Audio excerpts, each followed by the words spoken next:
लोकसभा में नेता प्रतिपक्ष राहुल गांधी ने महाराष्ट्र के कोल्हापुर में एक दलित परिवार के घर खाना पकाया। खाना बनाने का वीडियो उन्होंने सोमवार को एक्स पर शेयर किया। उन्होंने लिखा कि दलित किचन के बारे में आज भी बहुत कम लोग जानते हैं। वीडियो में राहुल गांधी कहते नजर आ रहे हैं कि महाराष्ट्र के कोल्हापुर में अजय तुकाराम संधे के घर बुलाकर किचन में हाथ बटाने का मौका मिला। हमने मिलकर भांजी बनाई। इसे चने के साग भी सब्जी भी कहा जाता है। साथ ही बैगन सब्जी, तुअर दाल।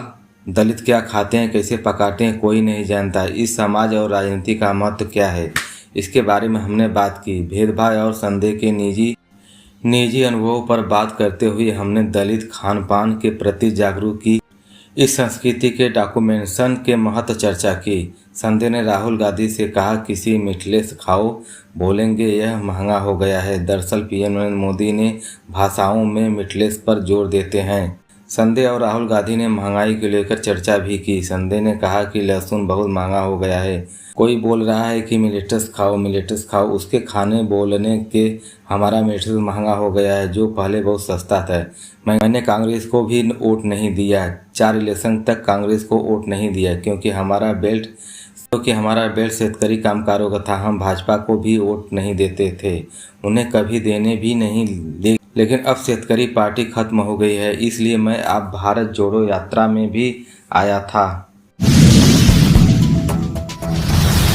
हरियाणा में 19 सीटें सियासी खेल कर सकती है।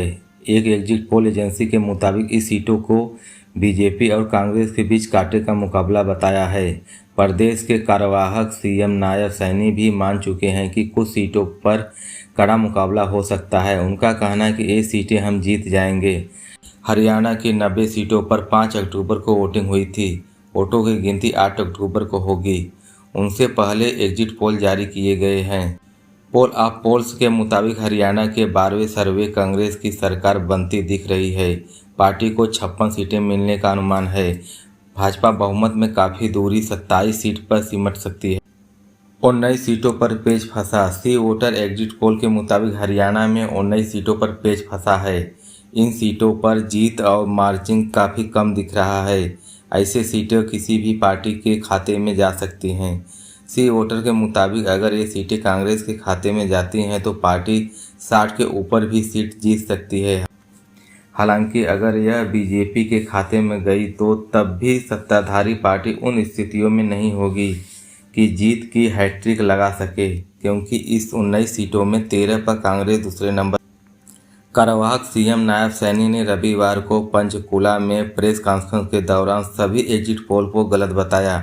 उन्होंने कहा कि इस बार की हरियाणा बीजेपी पूर्ण बहुमत की सरकार बनाने जाएगी।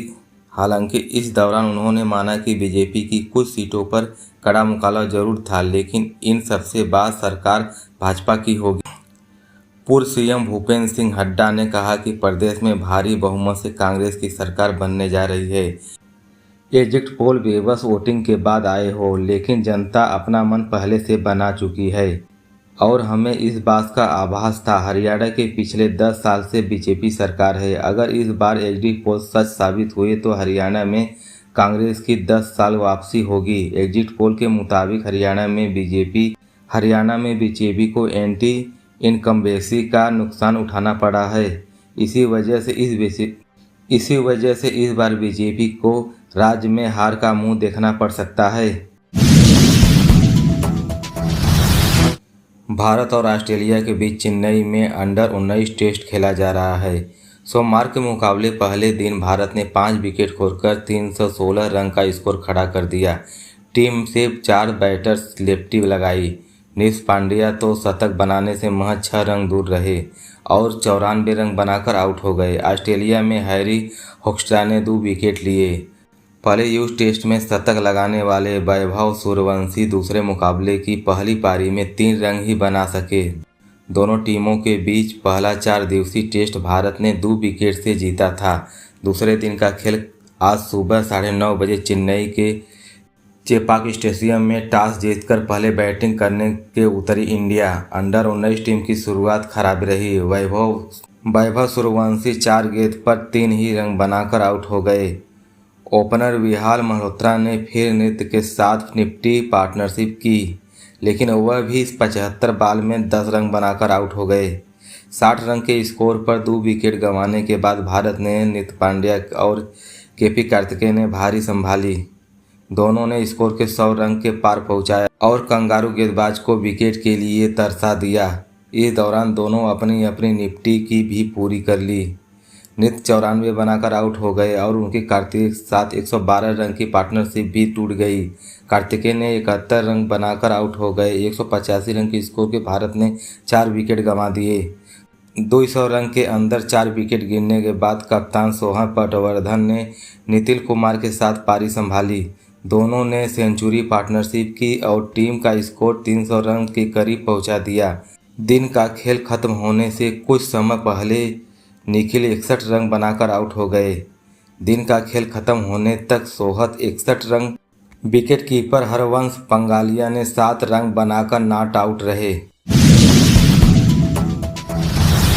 मुंबई की पहली अंडरग्राउंड मेट्रो की सोमवार को शुरुआत हुई। एक्वा लाइन के फेज 1 के तहत बांद्रा कुर्ला कॉम्प्लेक्स से आरए के बीच अंडरग्राउंड मेट्रो चली। सर्विस सुबह 11 बजे शुरू हो गई। पहले दिन राइड्स का अनुभव लेने के लिए बड़ी संख्याओं में लोग पहुंचे। पीएम मोदी ने शनिवार को मेट्रो लाइन 3 के 12.69 के लंबे फेज 1 को हरी झंडी दिखाई थी। इसके बाद उन्होंने बीकेसी के सांतराकोज मेट्रो स्टेशन के बीच मेट्रो। इस दौरान उन्होंने स्टूडेंट महाराष्ट्र सरकार की लाडली बहन स्कीम का लाभ पाने वाली महिलाओं और मजदूरों के बीच बातचीत की। मुंबई मेट्रो रेल कॉरपोरेशन ने नोटिफिकेशन जारी कर सकता है कि एक्वा लाइन पर मेट्रो सामान्य ऑपरेशन मंगलवार को शुरू हो गया। सर्विस सोमवार से शनिवार तक सुबह 6:30 बजे से रात 10:30 बजे के बीच ऑपरेट करेगी। रविवार को सर्विस सुबह 8:30 बजे से रात 10:30 बजे तक चलेगी। मेट्रो की किराया न्यूनतम 10 रुपये, अधिकतम 50 रुपये होगा। दोस्तों, लाइक करने में, सब्सक्राइब करने में कंजूसी ना करो।